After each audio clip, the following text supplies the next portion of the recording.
Ba nu, tot de pe scări vin. De unde să vină, Trebuie bro? să luăm, de pe luăm suitcase-ul.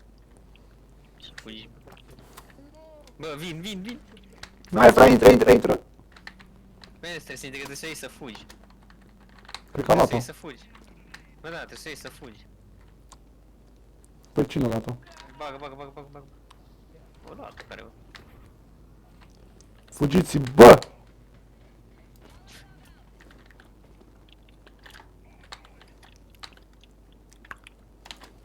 Nu vârâ, bă! Băi, fra, ți că... Ha! L-am gâtat pe unul în aer, nu cred. Mai ai decoy-ul? Da. Poți să impresionezi pe Andra să-l arunci când să-și în aer. O să încerc. O să te iubească, fra.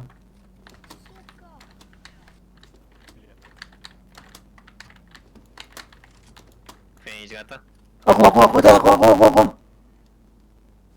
Bravo. Am prins 2. Ai prins 3. Uai, fra, și-a urcat!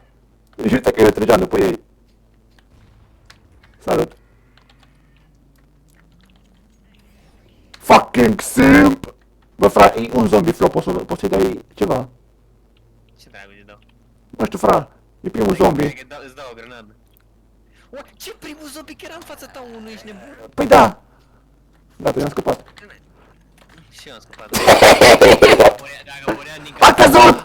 A căzut! Dacă muream acolo din cauza ta de rău, băgam. Cream că e fix în spatele tău și tu zici, bă... Nu, era fix în fața mea. Bă, am văzut că vine zombie, zic, bă...